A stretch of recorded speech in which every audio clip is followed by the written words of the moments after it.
Исән хөрмәтле телевизор караучылар, эфирда тормыш вә әдәп тапшыруы.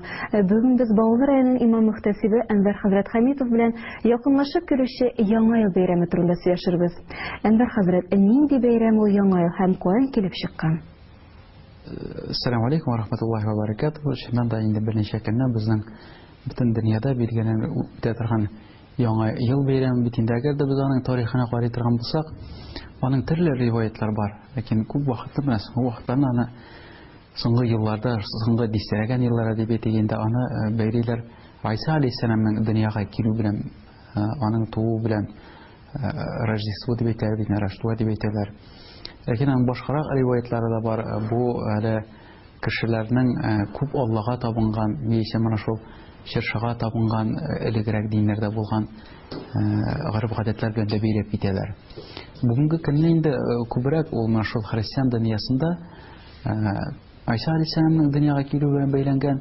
Инде соңрак вакытны әйтик, инде теге совет вакытларына алып булсак, безнең илдә ул гомумән ниндидер бер халык бәйрәме булып китте. Ул берничектә дин белән бәйле булмаган, гомумән мондый гади бер бәйрәм булып китте.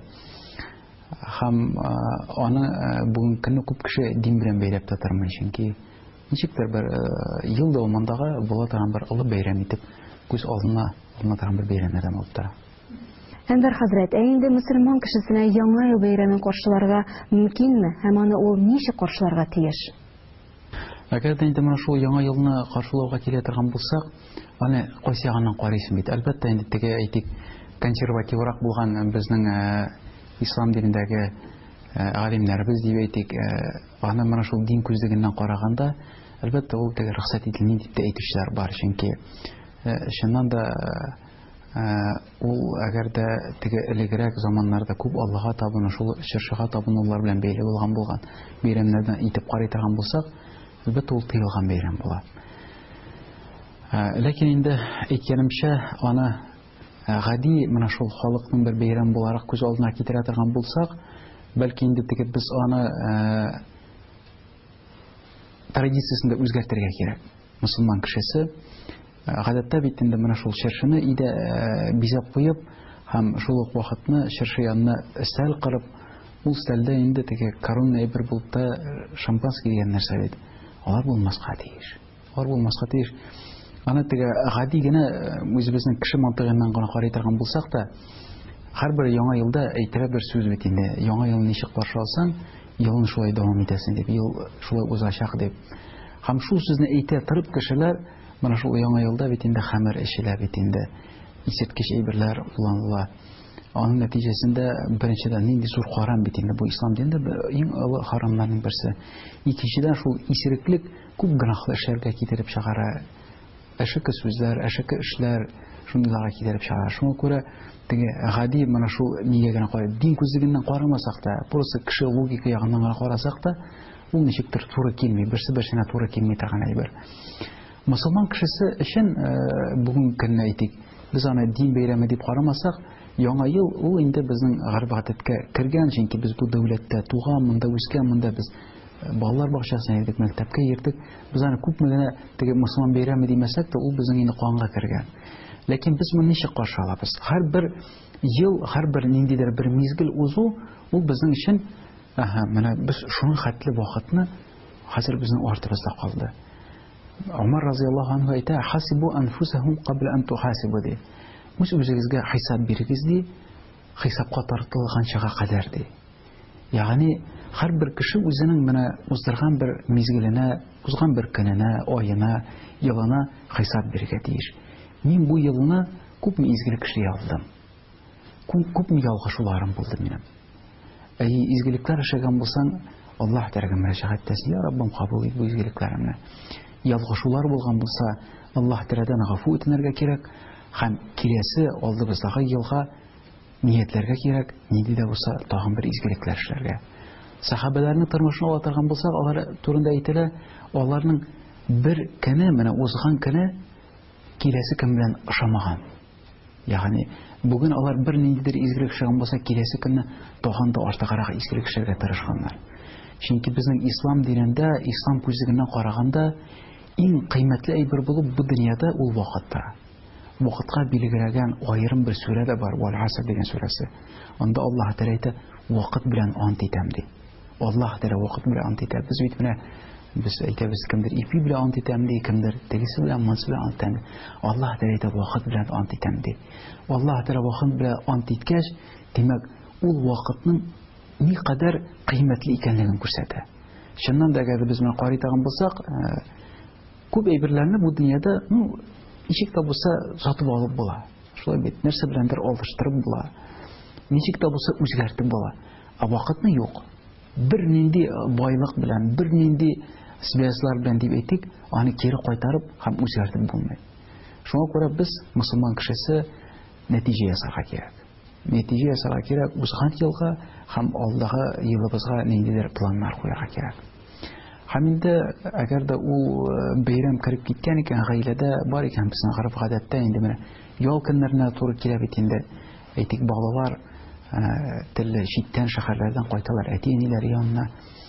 Менә шул вакытта инде әгәр дә гаилә бергә җыелып, матур итеп, хәләл табыннарда утырсалар, хәләл дөрес изге сүзләр сөйләнсә анда, дуалар кылынса, бик яхшы була иншалла.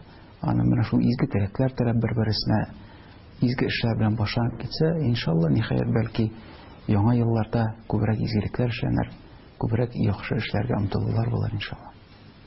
Әнвәр хәзрәт, һәм инде соңгысы безнең телевизор караучыларыбызга сезнең теләкләрегез. Аллаһ Тәгалә биргән иң кыйммәтле әйбер ул безнең гомеребез.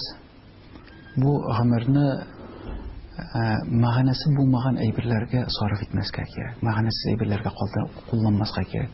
Иң кыйммәтле әйбер ул. Аллаһ Тәгалә безгә насыйп итте икән менә бу ел яңа елларга хәтле яшәп җитәргә. Аллаһ Тәгалә иншалла әле күп гомер алдыбызда биргән. Без алдыбызга куярга кирәк ниндидер бер изге максатлар. Пәйгамбәрбез саллаллаһу алейһи ва сәллям әйтә: "Нахну умматун нияди." Минем өммәтем ди, безнең өммәт ул ният өммәте ди. Ягъни без изге ниятләр эшләсәк, изге ният куйса алдыбызга, хәтта менә шул ният өчен генә дә Аллаһ Тәгалә әҗр савап яза. Шуңа күрә без алдыбызда, менә киләсе елыбызда ниндидер изгелекләр эшләргә дип ниятләнергә кирәк.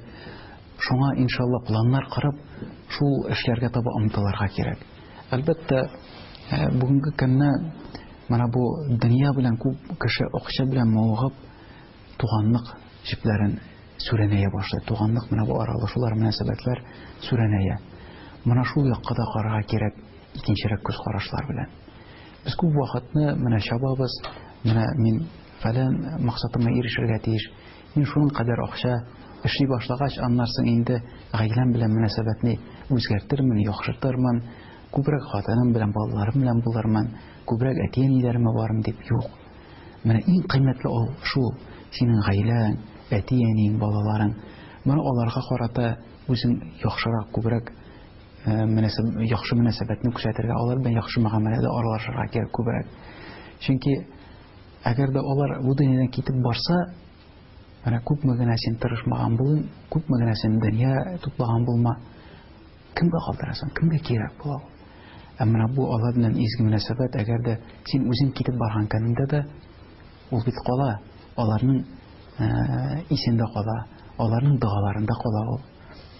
Ал кешеләргә шундый насихат, менә һәрберебез кечкенәдән хәтеребездә безнең әби бабайларыбыз кайсылар безгә дуалар өйрәттеләр, ниндидер изгелекләр өйрәттеләр.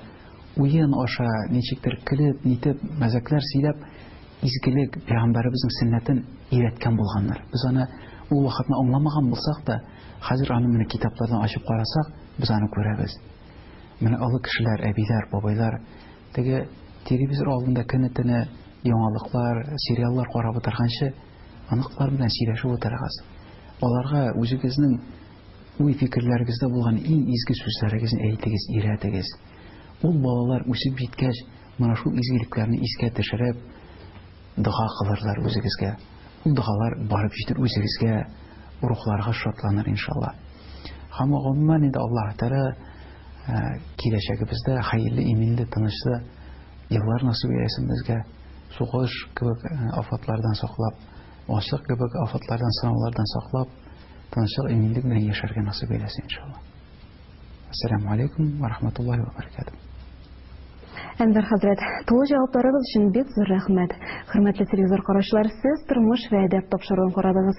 Якынлашып килүче яңа 2016 ел белән һәр барчагызны тәбрик итәбез. Күк йөзебез аяз, илләребез тыныч булсын. Һәр барчабыз да бәхетле һәм сәламәт булыйк. Исән-сау булыгыз.